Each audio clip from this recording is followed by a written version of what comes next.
Hello. What I'm going to do here is I'm going to look at how we can use technology to get some information from our data. And so what I'm going to do is I took some tuition in thousands of dollars and I put in some columns already. So this is my data. And what I want to do is I want to be able to do some calculations with this data. And so I've put some spaces in here. So first I'm going to put in the mean. And so we've done the mean before. And so notice my first cell is B2 to B26.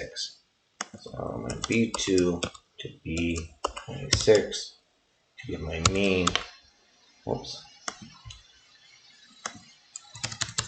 Average.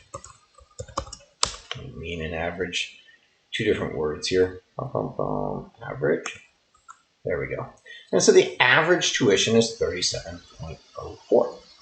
And we'll look for the median. And so again, B2 to B26. And so the middle value is 36. And we'll put in modes. Remember, there could be multiple modes if different numbers are repeated. And so we'll put in a mode, and 52 is repeated the most. And so we've done this data before, but we want to get a little more calculation. And so what I'm going to do here is I'm going to look at the population standard deviation.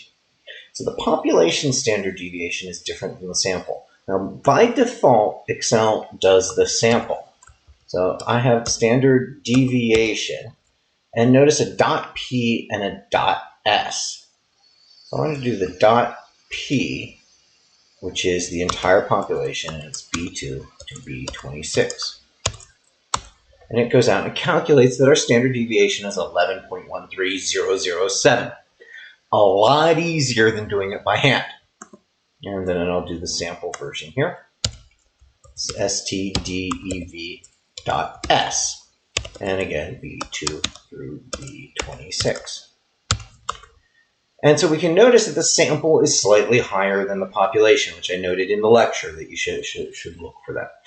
And so here I'm starting to get a lot of information for this data set here. Now I can look at these numbers. I'm not seeing patterns yet, but this is starting to tell me some patterns. I know where my middle is. My middle's around 36, 37, right? If I use my mean as my middle. And I have a spread, depending on if I'm a population or a sample, of about 11. So one standard deviation positive is 38.39 if we use the sample, and one standard deviation negative, or I'm sorry, 48, is 25.7ish. And so we have an idea of where that 50% things are. All right, so what we're going to do here is we're going to try to get some numerical values for here. So we're going to create the 5-number summary. We're going to create the min, the max, and the quartiles.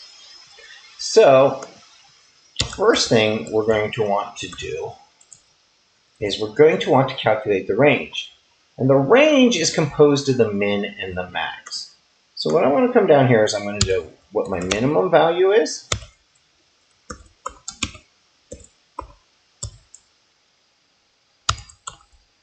And what my maximum value is. You'll notice I'm using equals min and equals max. And so my range is going to be a formula. It's going to be a formula where I take the max and I subtract from it the mean, or the min. Sorry, not the mean, the min. And so I want to do this by cells. And so I9 is my max. So I'm going to have I9 minus my min, which is I5. And when I put these together, I have a range of 36. So notice how I'm quickly getting into having my 5-number value. I have my range, I have my min, I have my max, and I'll have my quartiles. Now we know that the second quartile is the median. So I'm just going to redo the median calculation, B2 through B26. And now I have the median. But now I want to do the quartiles. I want to do the individual quartiles, and I want to see where the quartiles come across. So let's get the first quartile together. And Excel is nice to us. It gives us a quartile function. And so equal quartile. And I can be exclusive or inclusive. I'm going to use the standard quartile function itself. And so I need B2 to B26.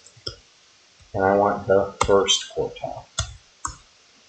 And so that gives me 30.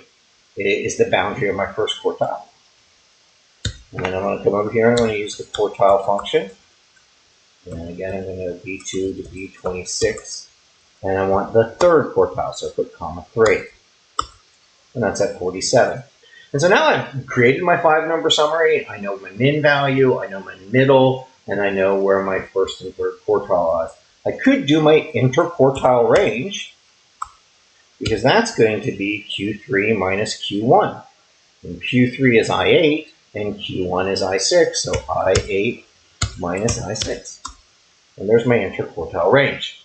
So 17, the value of 17 is the width of my 50%. There's a very narrow area where 50% is. And so Excel helps us do these computations that by hand we have to lay out, organize our data. It has built-in functions to take care of it, and we can get this information out for us. A big thing I want to do here is I want to show you how to do equations in Excel. And particularly, I want to do the population Z-score and the sample Z-score. Now for population Z-score, it's going to be our value, which is B2, minus our mean, everything divided by the population standard deviation. So when I'm doing a fraction, I'll do my equal sign, I want to put everything in my numerator in parentheses upstairs. So equal, and now I want B2 minus. Now the B2 is going to change each time I come down here. And so for the next piece of data, it'll be B3. The next piece of data will be B4 and so on. But the mean is always going to be G2. And so to anchor that G2, I need to put a $G saying that the column's not going to change, and a $2 saying that the row's not going to change. And this is called referencing in Excel, and it anchors that I'm always using this value. And then I'm going to divide it by the population standard deviation, which again is anchored, so that's in column I and row 2.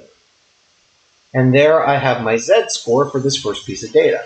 Well, because I didn't anchor the B2, but I anchored everything else, I can drag this down, and I've now calculated my Z-scores for every piece of data. And notice, it changes the things that aren't anchored the way I want it to. It updates this for each piece of data. And I can do the same thing over here. I can say, well, you know what, the sample Z-score is going to be parentheses, everything upstairs in the numerator, minus, again, the mean is still anchor my G, anchor my 2, divided by, but now I'm going to use the sample standard deviation, which is I anchored 3. And I have my samples Z-scores. And so I'm able to quickly calculate these things. And of course, you'll see in your project, that's what you'll be working on, is finding these different numerical values.